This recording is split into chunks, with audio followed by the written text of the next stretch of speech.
السلام علیکم ورحمۃ اللہ وبرکاتہ۔ جگہ ہو تو ان کو بھی بٹھا دو جو کھڑے ہیں۔ ہم نے آپ سے سنا ہے کہ سیٹ پر جگہ ہو نہ ہو، دل میں جگہ ہونی چاہیے۔ ان ساروں بچوں کو یہی بلا لو یا الگ الگ تقسیم کر رکھے آپ نے؟ ذرا بلا دیں ان کو بیچاروں کو۔ آج آپ تھوڑے سے آگے کو مل کے بیٹھ جاؤ۔ دین کی بات کو ہمیشہ یاد رکھو، توجہ کے ساتھ سنو، شوق و لگن کے ساتھ سنو۔ آ جاؤ سامنے، آ جاؤ، آ جاؤ بھائی۔ یہ پیری گور شیٹ والے آگے آ جاتے ہیں۔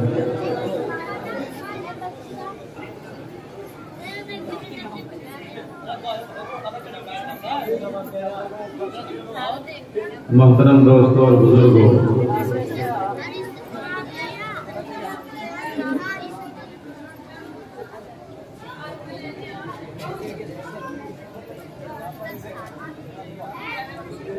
آپ حضرات جتنے لوگ یہاں بیٹھے ہیں،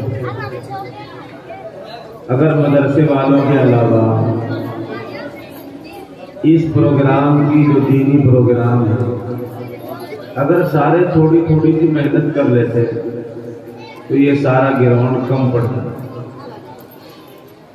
اللہ والے گاؤں میں آئے، دور سے آئے۔ ہر آدمی چاہتا ہے کہ جب کھیت سوکھ جاتا ہے، بارش ہو تو اس کے کھیت میں بھی پانی جائے۔ نہیں چاہتا کہ بھائی بارش ہو جائے تو کھیت سوکھے ہوئے کھیت میں ہر آدمی چاہتا ہے کہ مجھے بھی پانی مل جائے۔ ہر آدمی چاہتا ہے، ہر آدمی کو چاہنا چاہیے کہ اگر ہمارے گاؤں میں اللہ والے آ رہے ہیں، وہ لڑکے جو مسجد میں نہیں جاتے کبھی، جو اللہ والوں سے نہیں ملتے کبھی، اور وہ کئی باہر کے بچے نہیں ہیں، وہ بچے ہمارے ہی ہیں۔ آپ ماشاءاللہ سب نماز پڑھنے والے معلوم ہوتے ہیں، اللہ آپ کو جزائے خیر عطا فرمائے۔ تو آپ سب تشریف لے آئے، لیکن وہ بچے جو مسجدوں میں بھی نہیں جاتے، کسی اللہ والے سے بھی نہیں ملتے، اگر سارے کے سارے مل کر اس پروگرام کی، اس سالانہ جلسے کی، جیسے گھروں میں عورتوں نے خوشی منا رکھی ہے، جھاڑو اچھی طرح لگائے، برتن اچھے جوڑ دیے، ہر گھر میں چارپائیاں بچھی ہوئی ہیں، مہمان آئے ہیں، رشتہ دار آئے ہیں، اگر سارے کے سارے آدمی اس سال نہیں ہو سکا، آئندہ سال یہ ارادہ کر لیں کہ انشاءاللہ محنت کریں گے۔ سب کو محنت کرنا ہے۔ مدرسے والے کتنی محنت کر پائیں گے؟ بچوں کا نظام بھی سنبھالنا ہے، بچوں کی تیاری کرانی ہے، بچوں کے ساتھ ساتھ پھر جو سالانہ اخراجات ہیں اس میں بھی وقت دینا ہے۔ تو آپ حضرات اگر سارے مل کر ان کا تعاون کریں اور مدرسے والوں کا ساتھ دیں تو اس باغ میں 4 چاند لگ سکتے ہیں۔ یہ باغ پھر ہرا بھرا ہو جائے گا، اور جتنے لوگ آپ کی محنت سے آئیں گے اور انہوں نے اگر بات سن لی تو اس کا اجر آپ کے کھاتے میں جائے گا۔ اللہ تعالیٰ آپ کو اس کا اجر عظیم عطا فرمائے۔ ہمارے اس سالانہ جلسے کو اللہ تعالیٰ قبول فرمائے۔ میں 1-2 حدیث سنا کر کے آپ کی اپنی بات سمیٹتا ہوں۔ کوئی بھی کام کرے آدمی تو کام سے پہلے نیت کا ہونا ضروری ہے۔ سفر کر رہا ہے، گھر سے باہر نکلا، بھائی میری طرف دیکھو ابا جی، اب نے دیکھو باہر کو چھوڑ دو، اب یہ ہو کے بیٹھ جاؤ تاکہ ادھر آپ کا نیت ہی نہ جائے، تھوڑی سی رخ کو گھما لو۔ میں حدیث سنا رہا ہوں، بڑے کام کی حدیث ہے، بہت کام کی ایسی کام کی ہے، ساری زندگی کام دے گی انشاءاللہ، اور بغیر کرو کام دے گی۔ ایک تو یہ کہ کام آپ نے کرنے کے لیے کہا، کرنے کے بعد کام آئے گا۔ میں ایسی حدیث سنا رہا ہوں، بغیر کرو کام آئے گا۔ اچھی بات ہے نا؟ بھائی صاحب کہاں دیکھ رہا ہے؟ رسول اللہ صلی اللہ علیہ وسلم کی ایک حدیث سنی، بہت دھیان کے ساتھ۔ رسول اللہ صلی اللہ علیہ وسلم نے ارشاد فرمایا کہ ایک آدمی کو اللہ کے سامنے پیش کیا جائے گا. یاد رکھنا حدیث کو.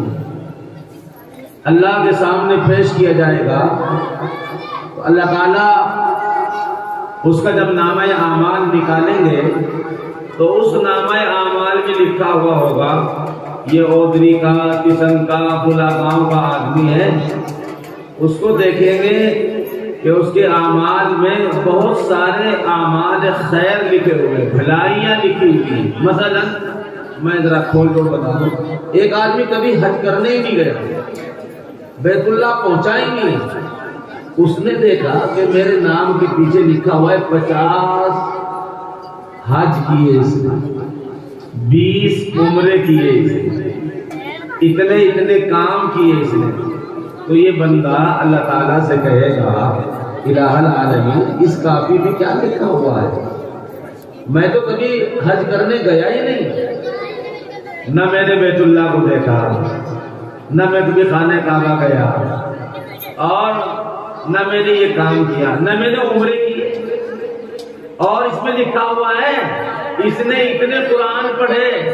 اے اللہ، میں تو ایسے ان پڑھ آدمی ہوں، میں تو پڑھنا ہی نہیں جانتا.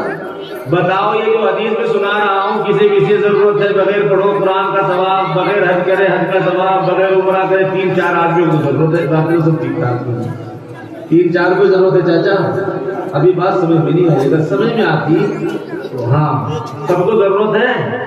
تو وہ اللہ تعالیٰ سے پوچھے گا بار الہ یہ تو بتا دو، میں تو کبھی حج کے لیے گیا ہی نہیں، نہ میں نے عمرہ کیا، نہ میں نے کبھی قرآن پڑھا، تو یہ میں نے کیا نہیں. اور میرے نامہ اعمال میں لکھا ہوا ہے کہ اتنے حج کا ثواب، اتنے عمرے کا ثواب، اتنے مدرسے میں کمرہ بنانے کا ثواب، اتنی مسجد بنانے کا ثواب. یا اللہ میں تو ویسے کنگال تھا، ضعیف تھا، کمزور تھا، مزدور آدمی تھا، آپ نے مسجد بنانے کا ثواب لکھ رکھا ہے اس میں. میرے پاس کچھ تھا نہیں، مدرسے میں ایک کمرہ بنانے کا ثواب لکھ رکھا آپ نے. یہ کہاں سے کیسے ہو گیا؟ سنو غور سے، میری طرف دیکھو. اللہ فرمائیں گے ہاں مجھے معلوم ہے تمہاری حالت کا، تم تو غریب تھے کہ ہاں حج کرنے تو نہیں گئے تم؟ کہ نہ میں تو حج کرنے نہیں گیا تھا. اللہ فرمائیں گے کہ تمہارے گاؤں میں سے ایک آدمی جب حج کے لیے گیا تھا اور تم اس کی دعا میں نہیں تھے کہ ہاں اس کی دعا میں تھا، تو تم نے کیا نیت کی تھی جب رو رہے تھے کھڑے ہوئے؟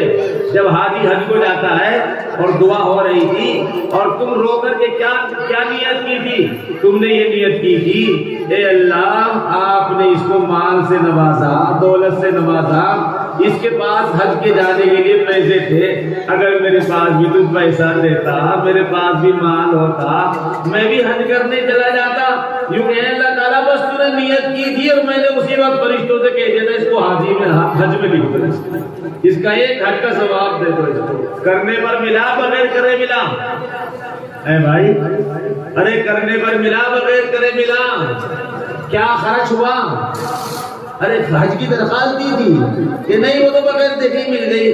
جتنی بار تم نے نیت کی تھی میں نے اتنی بار حج کا ثواب تمہارے نامہ اعمال میں لکھ دیا. جتنی بار تم نے عمرے کی نیت کی تھی خلاص للہیت کے ساتھ میں نے تمہارے عمرے میں تمہارے حساب میں یہ لکھ دیا. تم نے نیت کی تھی مدرسے میں جلسہ ہو رہا تھا، ایک گاؤں کا آدمی کھڑا ہوا اور وہ کھڑا ہو کر کہنے لگا کاش میرے پاس پیسہ ہوتا، میں مدرسے میں فلاں چیز کی ضرورت ہے، مدرسے میں پنکھوں کی ضرورت ہے، مدرسے میں چٹائی کی ضرورت ہے، مدرسے میں کمرے کی ضرورت ہے. اللہ اگر مجھے دے دیتا تو میں بھی تو دے دیتا کمرہ مدرسے میں. اللہ فرماتے ہیں اس کے ایک کمرہ بنوانے کا ثواب اس کے کھاتے میں لکھ دو. تو اس کے کمرہ بنانے کا ثواب دینے کے بعد لکھا گیا بغیر دیے. کہیں پر لکھا گیا؟ یہ نیت پر لکھا گیا. کہیں پر لکھا گیا؟ تو کام کے کرنے سے نیت خیر. حدیث کے اندر آتا ہے نیت المؤمن خیر من عملہ. میری یہ حدیث یاد رکھنا. نیت المؤمن، بولو ذرا زور سے، کیا کہا میں نے؟ نیت المؤمن خیر من عملہ. اللہ کے رسول فرماتے ہیں مومن کی نیت اس کے کام سے بہتر ہے. مثلا نماز پڑھنے کی نیت، نماز پڑھنے نیت کی نہیں، کون سے وقت بھی پڑھ رہا ہوں، کیا کر رہا ہوں، نیت میں فساد ہے۔ تو کام کرنے سے پہلے نیت کا صحیح ہونا ضروری ہے۔ اسی لیے رسالہ بخاری نمبر اللہ قدم نے اپنی کتاب کو شروع کرتے ہوئے لکھا انما الاعمال بالنیات، کہ دینے کرنے سے پہلے نیت کو ٹٹولا کرو، نیت کو دیکھ لو کہ میں جو کر رہا ہوں اللہ کے لیے ہے یا دکھاوے کے لیے ہے، نماز جو پڑھ رہا ہوں رب کو راضی کرنے کے لیے ہے یا مخلوق کو راضی کرنے کے لیے ہے، یہ جو کام کر رہا ہوں یہ رب کی رضا کے لیے ہے یا مخلوق کی رضا کے لیے ہے۔ جو کام اللہ کی رضا کے لیے کیا جاتا ہے اور جس کا تعلق اللہ کے ساتھ جڑ جاتا ہے، اور جب دل کا تعلق اللہ کے ساتھ جڑ جاتا ہے، اس کا ایک واقعہ آپ کو سنا دوں، سنو گے بھائی کہیں دیکھو گے تو نہیں، اس کا ایک واقعہ آپ کو سنا دوں۔ ایک آدمی کے رات میں تقریب ہوئی اور اس کا جو دل تھا، دل اس کے قابو سے باہر ہو گیا، ایسے کانپنے لگا، جس کو کہتے ہیں کہ ڈر اور خوف کے مارے یہ کہتا میرا دل میرے قبضے میں ہی ہے۔ اچھا ایک بات اور کہتا چلوں آپ سے، بہت سارے لوگ یوں کہتے ہیں، آگے بولا ہاتھ چھوڑ کے بیٹھا، ایسے نہیں بیٹھا کرتے، توجہ کے ساتھ چوکن نہ ہو کر بیٹھتے، جیسے بس میں بیٹھتے ہیں، اگر جیب میں کسی کے 1 لاکھ روپے ہوں اور وہ دہلی جا رہا ہو، بتاؤ سیٹ پہ بیٹھے کون سوتا ہوا جائے گا؟ 1 لاکھ روپے جیب میں ہے، 10,000 اور سیٹ پہ بیٹھے خراٹے مار رہا، مارے گا؟ نیند آتے ہوئے جب بھی نہیں سمجھے گا، اگر ذرا سی اونگ آ گئی پیچھے ہاتھ لگا کے دیکھے گا ہے یا چلے گئے؟ ہاں اٹھا دو کوئی بات نہیں۔ تو ایسے ہی مدرسے کے جلسے میں اللہ والوں کی بات سن کر ہمارے بعد جو آج آئیں گے بڑے بڑے اللہ والے، ان کی بات کو دھیان کے ساتھ سننا چاہیے۔ ایک بات سنو، بہت سارے لوگ گاؤں میں یوں کہتے ہیں اجی مولانا دعا کر دیو، کیا بات ہو گئی؟ اجی یہاں سے ہمارا مریض ریفر ہو کر دلی چلا گیا اور دلی والوں نے بھی جواب دے دیا، کیا ہو گیا؟ اب وہ مولانا کے پاس آتا ہے، کچھ لوگ تعویذ گننے والے بھی ہوتے ہیں، میں یہ نہیں کہتا کہ تعویذ گننے والے غلط ہوتے ہیں، لیکن زیادہ تر غلط ہوتے ہیں، میں آپ سے بتا کے جا رہا ہوں۔ سب نہیں ہوتے ایسے کہ آپ سب کو یہ کہنے لگے، لیکن زیادہ تر کام ایسا ہی ہو گیا بیچاروں کا کہ وہ پتہ نہیں کیا کرتے ہیں، تو اب وہ جائیں گے کہنے اور جاتے آپ لوگ ہو۔ ابھی میں آ رہا تھا راستے میں تو 3 عورتیں کھڑی تھی، میں نے سوچا بچے لیے کھڑی ہے بیچاری، بھیڑ اوپر سے کی، چلو گاڑی میں بٹھا لوں، میں نے کیرٹو سے ان کو بٹھا دیا، کہاں جانا آپ کو؟ کہ ہم کو قسم جانا ہے، مجھے ادھری آنا۔ میں نے سوچا کہ میں یہاں جاؤں گا، ان کو پھر راستے میں اتاروں گا، میں چلو تو وہیں جا کے اتار کے آتا ہوں۔ میں نے کہا یہ سیدھا راستہ کہاں جا گا؟ کہنے لگے جی یہ بھی جا کر قسم، اور ہمیں تو ادھر سے جانا ہے، بھائی تو اتنی دور پھر پڑ جائے گا، تمہیں ادھر گھوم گھام کے جاؤ گے، چلو میں وہیں چھوڑ کے آتا ہوں۔ میں نزدیک چھوڑنے گیا، ان میں سے ایک کہنے لگی اللہ تمہارا بھلا کرے، میں نے کہا بھائی آپ ہی گاڑی سے ماری تھی چلائی اور دعا مل گئی۔ دعاؤں سے بڑے آسان مسئلے ہوتے ہیں، بولو کیا کام ہے نا؟ دعاؤں سے، ارے بولو تو صحیح، دعاؤں سے بڑے مسئلے آسان ہو جاتے ہیں۔ دعا کر لو، دعا لے لو، دعا سیکھ لو، ماں باپ کی دعا لے لو، پڑوسی کی دعا لے لو، سفر میں کسی کی دعا لے لو، کوئی بوڑھا ہے اس کے ہاتھ پاؤں دبا کر کسی کی بھی دعا لے لو، اس نے دعا دی۔ اترتے اترتے بڑھیا کہہ رہی ہے نام تو کیا بتاؤ، ہمیں تو فلاں کے پاس جا رہے ہیں، کچھ کرنے کرانے آئے ہیں۔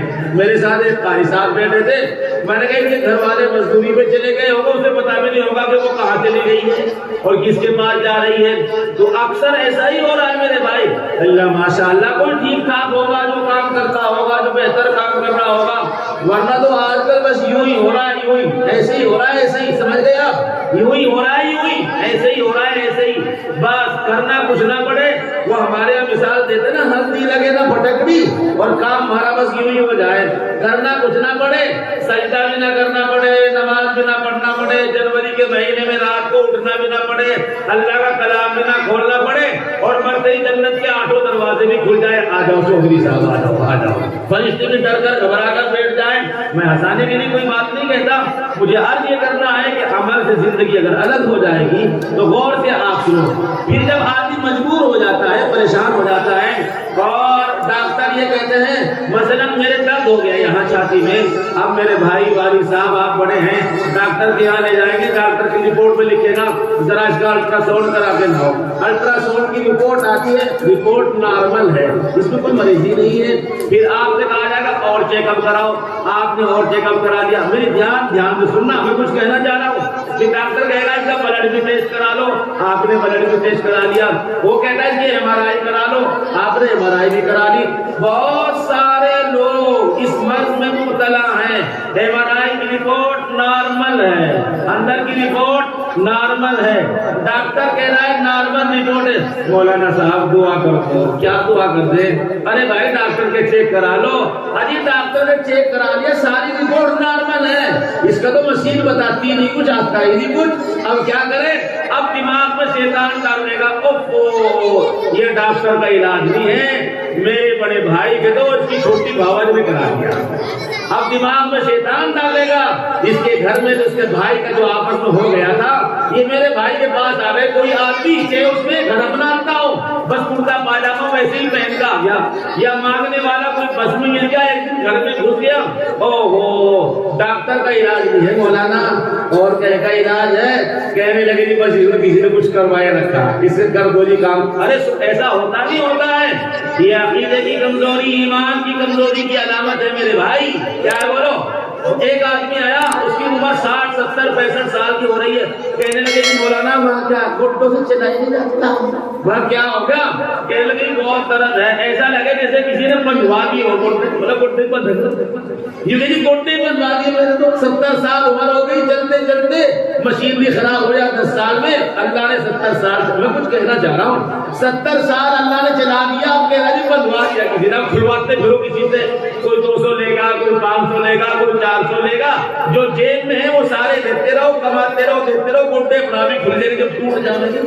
میں ہاسپٹل میں گیا تھا پانی پت، وہ ایک رجت سیٹھیا ڈاکٹر ہے، وہاں لے گیا، وہ دماغ کا ڈاکٹر ہے، میرے سامنے ہریانے کے بڑے میاں کی دوائی لے رہا تھا، اس کی دوائی کا خرچہ بنا 2500 روپے، اس نے جیب میں سے 3200 نکال کے جب دیے، میں نے پوچھا بڑے میاں سے چاچا تمہیں کیا بیماری ہے جو 3200 کی دوائی؟ کہ میں بیمار بھی ہوں جی، میں کہا ہوں، اور یہ 3200 کس کی دوائی ہے؟ دوائی تو میری ہے۔ میں کہا پھر تم کہہ رہے بیمار بھی نہیں ہو؟ کہ ہاں یہ 2500 سے پہلے تو بیمار تھا، 3200 سے تو ٹھیک ہو گیا، اس نے اتنے پیسے لے لیے میں تو ٹھیک ٹھاک ہو گیا۔ بادہ ایسا آدمی پھنسے گا کہیں اور سے بھی پیسے لا کے دینے پڑیں گے۔ اللہ والے کے ساتھ جڑو، اللہ والے کے ساتھ جڑو، اللہ والوں کے ساتھ جڑو، اللہ والوں کے ساتھ جڑو، تعویذوں گنڈوں کے چکر میں، فریضوں کے چکر میں مت رہو۔ سب نے لیلے لیلے دھاگے ڈال دیے، سب نے تعویذ باندھ دیے، سب نے اپنے چھوٹے چھوٹے بچوں کے یہاں پاؤں میں یہ نئی رسم چل پڑی ہے۔ میں اس لیے کہہ رہا ہوں اگر پانی نہیں روکا جائے گا تو پانی کھیت میں نہیں جائے گا، سارا کھاڑ میں سے پانی ٹوٹ کے اس کے کھیت میں چلا جائے گا، اس کے میں چلا جائے گا۔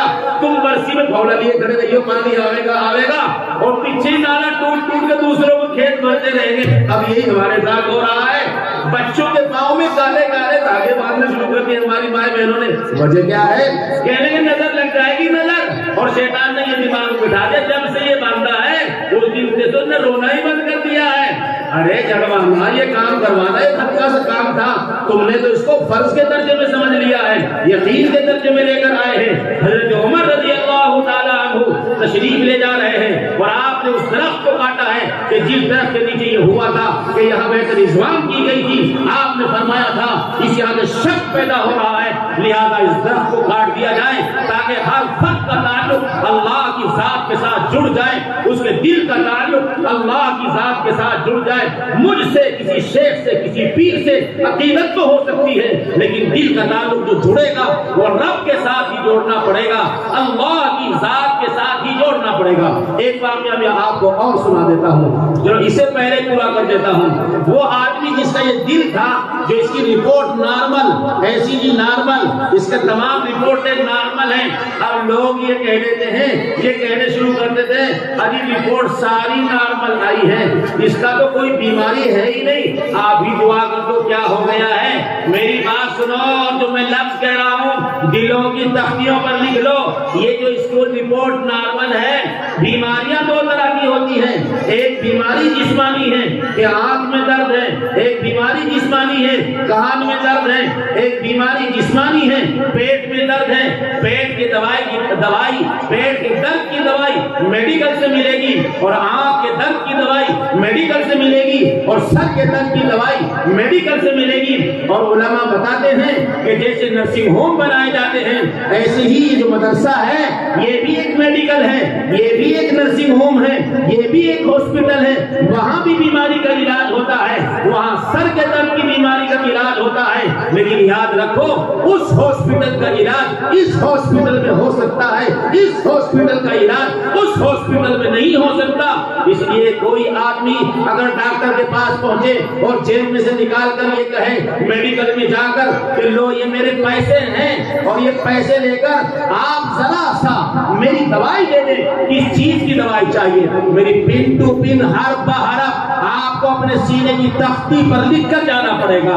آپ نے پیسے نکال کر میڈیکل پہ دیے ہیں، لو دوائی دے دو، کس چیز کی دوائی چاہیے؟ کیا آنکھ میں درد ہے کہ نہیں؟ آنکھ میں درد نہیں ہے۔ آنکھ سے پانی چلتا ہے کہ نہیں؟ آنکھ سے پانی نہیں۔ آپ کیا کر رہے ہیں؟ ارے بھائی چاچا جسے جانا ہے وہ کو چلے جاؤ، کوئی ضروری کام ہے، یہ جماعت کے ساتھ بھی ہو سکتا ہے، تشریف لے جائیں۔ آپ جماعت میں ہیں، امیر صاحب کی بات مانیے پہلے، اگر حکم آئے تو اپنے عمل سے جڑیے جا کر۔ آپ کا بہترین عمل وہ ہے جو آپ کے امیر صاحب کرا رہے ہیں، اللہ آپ کو جزائے خیر عطا فرمائے۔ آپ کو امیر صاحب سے جا کر کچھ کہنا نہیں ہے، ابا سے کوئی کچھ کہتا نہیں، آپ اٹھا کر لے کر آ گئے ہیں۔ ہم بیان سن رہے تھے، سب سے بڑی چیز ہے امیر کی اطاعت۔ استاد شاگرد کے لیے ضروری ہے وہ استاد کی بات مانے، اس کی اطاعت ضروری ہے۔ پیر اور مریدی میں مرید کے لیے ضروری ہے کہ اپنے پیر کی اطاعت کرے۔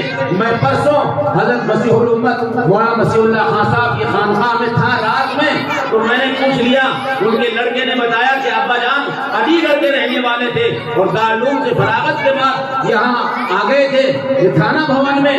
حضرت حکیم الامت مولانا اشرف علی تھانوی پیر ہیں اور مسیح الامت مرید ہیں۔ آپ نے فرمایا کہ مسیح اللہ یہاں جلال آباد میں مسجد ہے منی میاں کے نام سے، تم وہاں چلے جاؤ اور دین کی خدمت کرو۔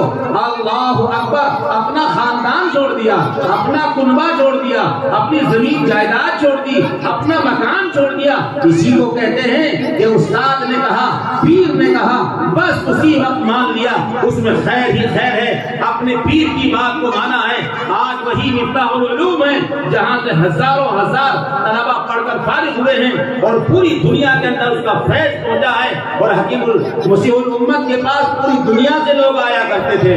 تو میں آج یہ کر رہا تھا آپ حضرات سے کہ میڈیکل میں آپ نے پیسے دیے کہ لو آنکھ میں درد ہے، اس کی دوائی میڈیکل والا پوچھ رہا ہے آنکھ میں درد کی دوائی چاہیے کہ نہیں؟ درد تو میرے ہے نہیں آنکھ میں اور پانی آنکھ سے چل رہا ہے، اس کی دوائی چاہیے کہ نہیں؟ آنکھ سے پانی بھی نہیں چل رہا ہے، اور پھر تم دوائی لینے کس چیز کی آئے ہو؟ تمہارا یہ میڈیکل اتنا بھرا ہوا ہے، نہ آنکھ میں درد ہے نہ آنکھ سے پانی بہتا ہے، کس چیز کی دوائی لینا ہے مجھ سے؟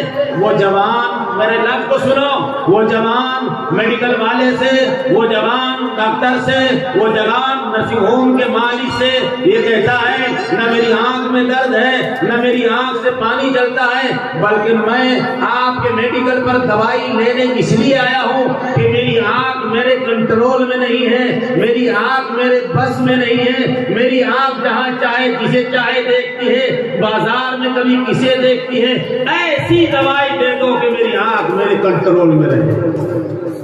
کون سا میڈیکل ہے؟ ملے گی کہیں دوائی؟ میری آنکھ کسی غیر عورت پر نہ پڑے، میری آنکھ چھت کے اوپر چڑھ کر، میری آنکھ بازار میں چل کر صحیح رہے، ایسی دوائی دے دیں۔ اس میڈیکل اور نرسنگ ہوم میں یہ دوائیں نہیں دی جاتی۔ اگر یہ دوائی لینی ہے اور یہ دوائی کھانی ہے تو ان پوریا نشینوں کے پاس، ان رات کو اٹھنے والوں کے پاس، آپ کے بچوں کے پڑھانے والوں کے پاس آپ کو پھر یہی آنا پڑے گا۔ اس مرض کی دوائی یہی ملتی ہے، اس مرض کا علاج یہی ہوتا ہے۔ دنیا کے کسی تختے کے اوپر اس بیماری کا علاج نہیں کیا جا سکتا کہ جس کی آنکھیں غلط دیکھتی ہوں، جس کے کان غلط سنتے ہوں، جس کا دل غلط سوچتا ہو، جس کی زبان غلط بولتی ہو۔ اگر یہ علاج کرانا ہے تو آپ کو پھر انہی گدڑی پوش اللہ والوں کے قدموں میں آ کر اپنے سر کو رکھنا پڑے گا، انہی کے سامنے آپ کو پھر آپ کو تو تازانو ہو کر بیٹھنا پڑے گا۔ میں آپ سے عرض کر رہا تھا آخری بات کہ آپ گئے کہ لو آپ کے دل میں وہ آدمی بیمار ہے، رپورٹیں آ گئی ہیں، ساری رپورٹیں نارمل، آپ نے جتنے چیک اپ کرا بنائے نارمل. اب دماغ میں یہ بات آئی اب کیسے ہوگا, مرض کا کیسے پتا لگے گا؟ میں بتا رہا ہوں کہ وہ آدمی کس چیز کا مریض ہے, میں بتا کر جا رہا ہوں. اگر کبھی گھر میں ایسا ہو جائے بھائی, اگر کبھی گھر میں ایسا ہو جائے کہ کسی آدمی کی رپورٹ نارمل, بیوی کی رپورٹ نارمل, بھائی کی رپورٹ نارمل, دادی کی رپورٹ نارمل, گھر میں سب کی رپورٹیں نارمل ہیں, دماغ کام نہیں کر رہا ہے کہ اب کیا کیا جائے, دوائی کہاں سے لائی جائے.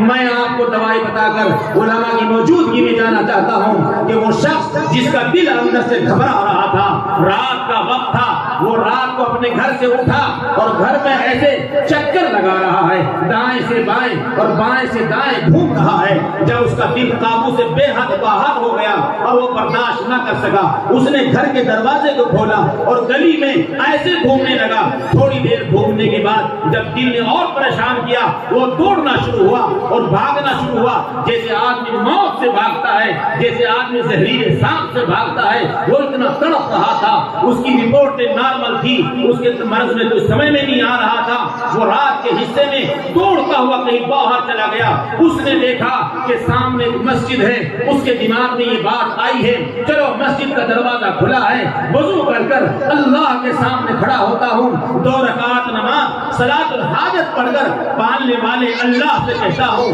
خالق اور مالک اللہ سے کہتا ہوں. وہ اندر گیا, اس نے وضو کی اور وضو کر کر اندر مسجد میں جب گھس کر جا کر دیکھا تو پہلے سے ایک آدمی مسجد میں بیٹھا ہوا تھا.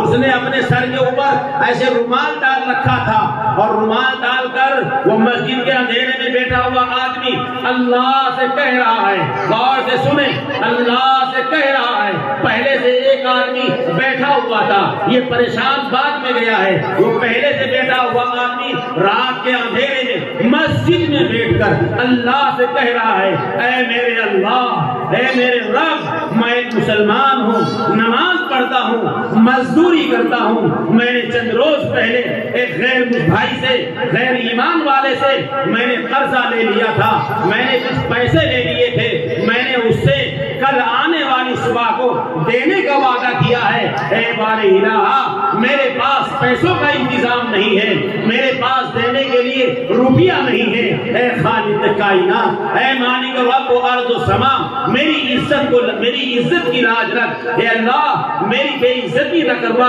وہ غیر آدمی, غیر ایمان والا یہ کہے گا مسلمان جھوٹ بولتا ہے, وعدہ کرتا ہے, پورا نہیں کرتا. یہ دعائیں مانگ رہا ہے رو رو کر. یہ پریشان حال آدمی پیچھے سے گیا اور اس کے پیچھے بیٹھ کر وہ دعا مانگ رہا تھا. یہ آہستہ آہستہ اس کی دعاؤں پر کافی دیر تک آمین کہتا رہا, آمین کہتا رہا, آمین کہتا رہا. وہ روتا رہا, یہ آمین کہتا رہا. جب بہت دیر ہو گئی, اس نے اس کے کندھے کے اوپر ایسے ہاتھ رکھا اور ہاتھ رکھ کر کے کہا, بھائی جان کیوں رو رہے ہو, بہت دیر ہو گئی آپ کو روتے روتے, میں بھی پریشان ہوں, میرے دل میں درد ہو رہا ہے, میں خود برداشت نہیں کر پا رہا ہوں, آپ کی وجہ کیا ہے رونے کی. وہ کہنے لگا, مجھے کل ایک غیر ایمان والے برادران وطن کے بھائی کی رقم لوٹانی ہے, اتنے ہزار, اتنے پیسے مجھے دینے ہیں اور مجھے کل کا وعدہ ہے, میرے پاس پیسوں کا انتظام نہیں ہوا ہے. یہ پریشان حال آدمی نے جیب میں ہاتھ ڈالا اور جیب میں پیسے نکال کر اس رونے والے آدمی کے حوالے کیے ہیں. جیسے ہی اس نے وہ پیسے لیے, اس کے دل کے دکھ ختم ہو چکا تھا, اس کا درد ختم ہو چکا تھا, اس کی تکلیف ختم ہو چکی تھی. یہ کہنے لگا, یہ تو کوئی بڑا اللہ والا ہے جو مسجد میں بیٹھا ہوا ہے, یہ تو کوئی بڑا حکیم معلوم ہوتا ہے جس کے ہاتھ میں پیسے جاتے ہی میری تکلیف ختم ہو گئی, میرے دل کا درد ختم ہو گیا, میرے دل کی حالت سدھر گئی ہے. وہ کہنے لگا, میرے لیے دعا کرو. اور جیب میں دوبارہ اس سیٹ میں پھر ہاتھ ڈالا اور اپنی دکان کا کارڈ نکالتا ہے, اپنی دکان کا ایڈریس نکالتا ہے اور ایڈریس نکال کر اس رونے والے, اس نمازی, اس کمزور, اس ضعیف, اس بیچارے مسلمان کے حوالے کرتا ہے اور کہتا ہے, لو یہ میرا ایڈریس ہے, اس پر میرا فون نمبر ہے, یہ مکان نمبر لکھا ہوا ہے. اے اللہ والے, اگر دوبارہ کبھی ضرورت پڑے, اگر دوبارہ کبھی یاد آنا پڑے, اگر دوبارہ کسی چیز کی ضرورت محسوس ہو, یہ میرا پتہ اور ایڈریس ہے اور یہ فون نمبر ہے، مجھے دوبارہ کال کرنا، میرے ایڈریس پر آ کر ملاقات کرنا۔ میں یہ کہنا چاہ رہا تھا جو اب کہنے لگا ہوں، میں یہ تمہید باندھ رہا تھا جو لفظ مجھے بتانا ہے، میرے اس لفظ کو غور سے سنو۔ اس نے اس کے ہاتھ میں سے وہ اس کا کارڈ لیا، اس کا ایڈریس لیا، پوچھا کیا ہے؟ کہا یہ میری دکان کا ایڈریس ہے، یہ میرا پتہ ہے۔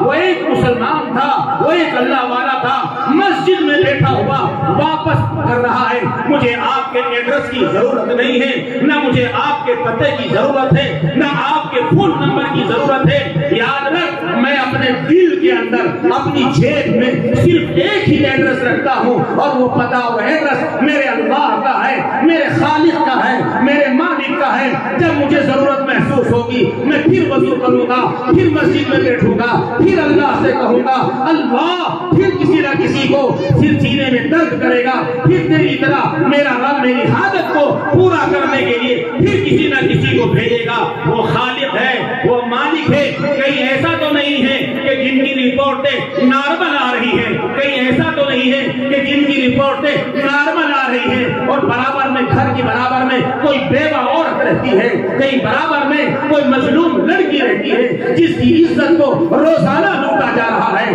اور کہیں ایسا تو نہیں ہے کہ تم نے اپنی بیٹی کو جہیز میں سامان بہت سارا دے دیا ہو اور تمہاری بیٹی کی رخصت ہوتے وقت کوئی غریب کی لڑکی اس تمہارے سامان پر اپنے آنسو ٹپکانا چاہتی ہے۔ محفوظ الرحمان کھلے دل کے ساتھ یہ کہہ کر جانا چاہتا ہے اس بیماری کا علاج نہ نرسنگ ہوم میں ملے گا، اس بیماری کا علاج جو کسی کے دلوں کو تکلیف پہنچا کر، کسی کے دل کو تکلیف پہنچا کر اور درد میں تکلیف دے کر اور مظلوم کے اوپر ظلم کر کر اور تم ظالم بن کر، اس کا کہیں نہ علاج ہوگا۔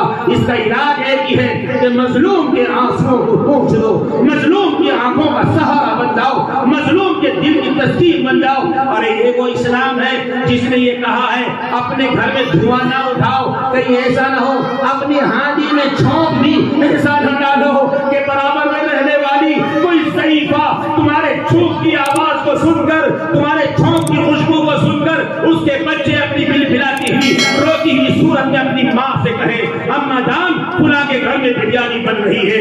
اپنے گھر میں جو اسلام یہاں تک کا حکم دیتا ہو کہ اپنے گھر میں سامان لا کر اس کے چھلکے بھی روڈ پر نہ ڈالو، اپنے گھر میں سامان کھا کر ہڈیاں بھی روڈ پر نہ ڈالو، برابر میں رہنے والے غریب اور مزدور اور ضعیف اور یتیم و بیوہ مسکین کے بچے دیکھیں گے کہ برابر میں آج انار کھائے گئے ہیں، برابر میں آج گوشت آیا ہے جس کی ہڈیاں یہ پڑی ہیں۔ کسی کے دلوں کو تکلیف نہ پہنچاؤ، کسی کے دل کو تکلیف نہ پہنچاؤ۔ ایک حدیث آپ کو اور سنا دیتا ہوں۔ رسول اللہ صلی اللہ علیہ وسلم کے پاس ایک صحابی تشریف لائے اور آ کر کہا یا رسول اللہ صلی اللہ علیہ وسلم میرا بچہ کھویا گیا ہے، میرا بچہ گم ہو گیا ہے۔ آخری بات محفوظ الرحمان بتا کر جانا چاہتا ہے، اور یہ بیان نہیں ہے، یہ اندر کے دل کے پھپولے ہیں، یہ دل سے نکلنے والی آواز ہے۔ یہ کیسا معاشرہ تیار ہو گیا ہے، یہ کیسا ماحول تیار ہو گیا ہے کہ شادیوں میں کھانا بنایا جاتا ہے،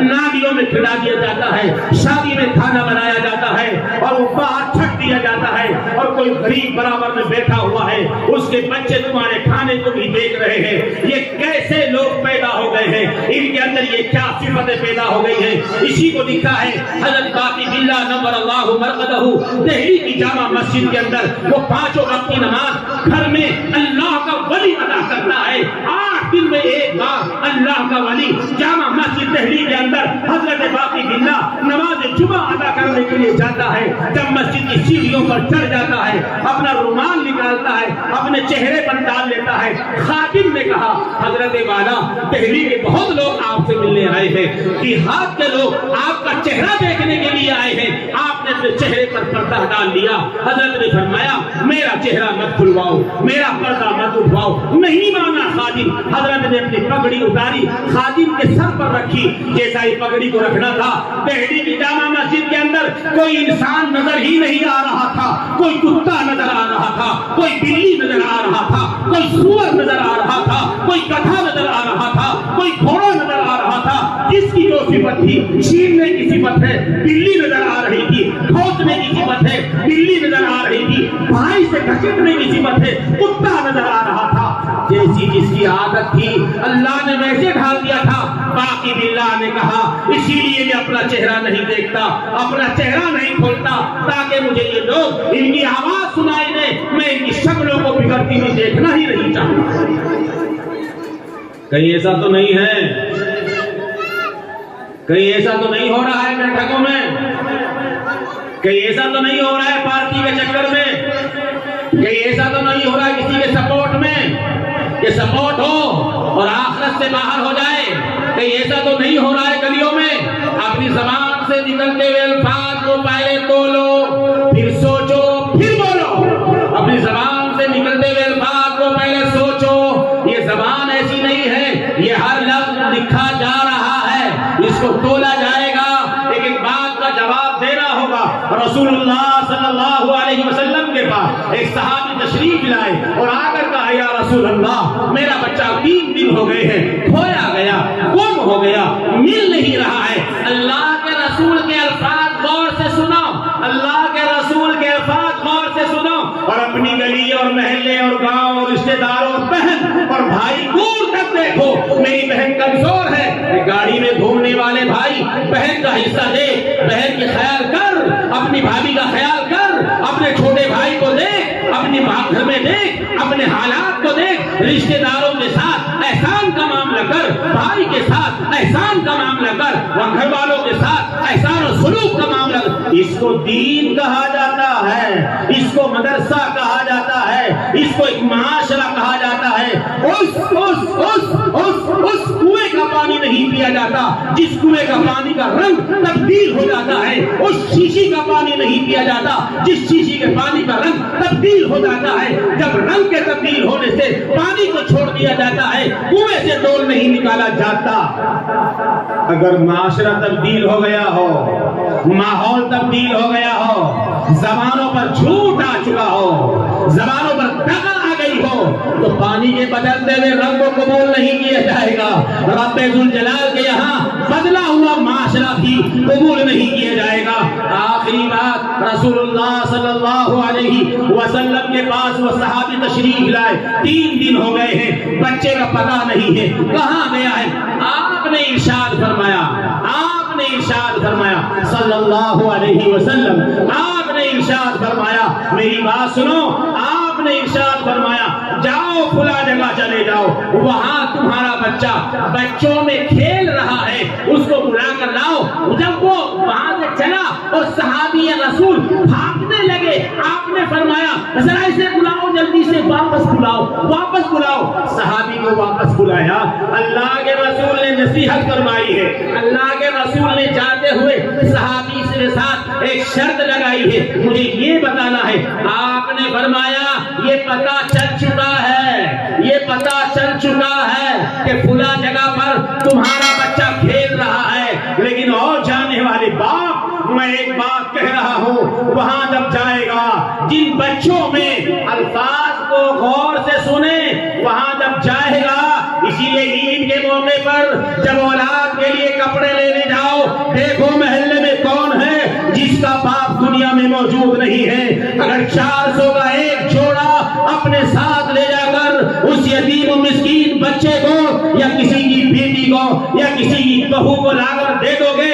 اللہ کی قسم کھا کر کہتا ہوں وہ رات میں اٹھے گا، اٹھے گی، ہماری بھلائیوں کے لیے اللہ سے دعا مانگے گی۔ رسول اللہ صلی اللہ علیہ وسلم نے صحابی رسول کو بلایا ہے، آپ نے فرمایا ابھی جلدی جا رہے ہو؟ ہاں ہاں یا رسول اللہ، 3 دن ہو گئے ہیں، گھر میں کوہرام ہے، شور بچا ہے، بچہ نہیں ملا ہے۔ آپ نے فرمایا جاؤ وہاں، لیکن ایک بات کا خیال رکھنا، ایک بات یاد رکھنا، جب تم وہاں چلے جاؤ اور تمہارا بچہ تمہیں نظر آ جائے تو اپنے بچے کا نام لے کر، اپنے بچے کے والد کا نام لے کر ایسی زور سے نہ پکارنا، کیونکہ وہاں کھیلنے والے بچوں میں یتیم بھی ہے، وہاں کھیلنے والے بچوں میں وہ بچے ہیں جن کی ماں دنیا میں نہیں ہے، جن کے باپ دنیا میں نہیں ہے۔ لہذا تم ایسا عمل نہ کرنا کہ ان یتیم بچوں کے باپ یاد آ جائے کسی کو اپنی ماں یاد آ جائے ان بچوں کا دل رونے لگے گا، ان کے دل کو تکلیف پہنچے گی۔ یہاں اسلام نے یہ معاشرہ تیار کر کر ہمارے حوالے کیا ہے۔ ہمارے لیے ضروری ہے کہ معاشرے کی پراگندگیوں کو نکال کر باہر کریں۔ مدرسے کا جلسہ یہی دعوت دیتا ہے، مدرسے کا جلسہ اسی لیے کیا جاتا ہے کہ آج کے بعد گاؤں میں سروے کیا جائے گا، جیسے ووٹ والے سروے کرتے ہیں، گورنمنٹ والے سروے کیا جاتا ہے، پولیو کس گاؤں میں ہے، کس گاؤں میں دوائی نہیں پی گئی ہے۔ مدرسے والوں کے ساتھ، ائمہ کے ساتھ اور گاؤں کے ذمہ داران کی ذمہ داری بنتی ہے۔ اگر کسی کا کھیت سوکھ رہا ہے، اس کی بجلی خراب ہو گئی ہے، پڑوسی کے لیے ضروری ہے کہ اس کے کھیت میں پانی پہنچائے، جیسے وہ ضروری ہے ہم سب مل کر اور گاؤں کے اندر گھوم کر یہ دیکھیں کہ بے دینی کہاں پنپ رہی ہے، یہودیت کہاں جنم لے رہی ہے، عیسائیت نے کہاں جب پتے جمع لیے ہیں، ہمیں ان کو اکھاڑ کر پھینکنا ہے۔ اس کے لیے سب سے زیادہ، سب سے اچھی صورت، سب سے اچھا ماحول یہ مدرسہ ہی دے سکتا ہے۔ مدرسے کے علاوہ یہ ماحول ملنا بڑا مشکل ہے۔ میری آپ سے ہاتھ جوڑ کر گزارش ہے کہ سن کر چلے جانا اور پھر زندگی کو ایسے ہی گزارنا یہ نہیں ہونا چاہیے۔ انقلاب ضرور آنا چاہیے، زندگی کو بدلنے کی فکریں ضرور کرنی چاہیے۔ مجھے امید ہے کہ یہاں بیٹھنے والا نوجوان اور یہاں بیٹھنے والا آدمی آج سے کل آنے والا زمین پر جو تقریباً 6:30 پونے 7 پر آسمان پر ایک سورج پرسوں کل طلوع ہوگا، آپ یہ ارادہ کر کے جائیں انشاءاللہ وہ آسمان پر جو سورج طلوع ہوگا وہ آسمان کا سورج نہیں ہوگا،